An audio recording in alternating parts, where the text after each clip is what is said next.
bottom line, your parents love you, and the people act poorly because they don't have all the information or they're scared. Coming out is first a journey with yourself, and I really believe that the steps, for me, the steps were self-acceptance, telling my closest, dearest friends who I knew would be supportive of me. Then once I had that security blanket, expanding it to people I was less sure of. And then finally, lastly, living my life as an out and proud person. Take as much time as you need. I think people have a lot of pressure to come out, and it's not anybody else's life or journey but yours.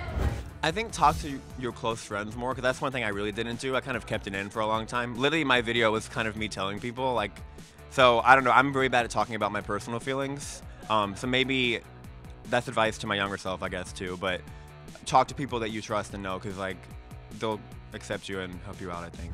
Yeah, you know, I just feel like as long as you're safe, like, I think that's like the most important thing, you know, like, in still small towns, like, it's still like seen as like such a intense, weird thing, you know, and as long as, I feel like as long as you're in a safe environment, like having a loving family that accepts you and loves you, like, I think that is when you can really fully express yourself.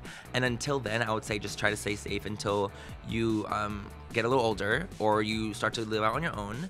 I would just suggest, if you're not in a safe environment, just do things that you can just to stay safe. And if it's not accepted there, and it's dangerous, then I would suggest not doing it. Like, I would want my followers or someone that I was giving advice to be safe and healthy and okay, rather than them get hurt for something that they wanted to do in that moment. So I think that that's the advice I would give. I would say if you can, do it and just live your full life that you like to your fullest ability. And even if your parents are just like, no, I don't want you to do it, just do it anyway. Like, that's like your thing. It's about you.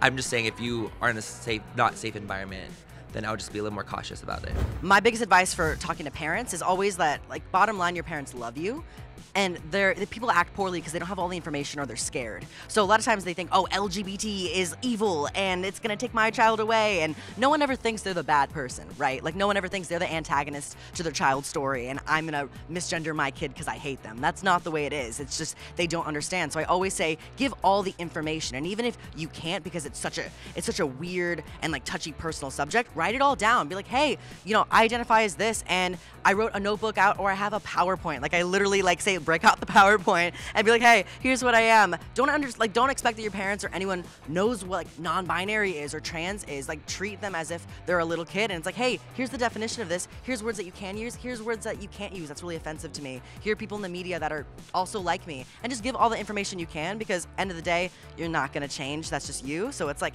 the train's moving, and you can get on, or like it's gonna keep going, and I'm gonna keep being me.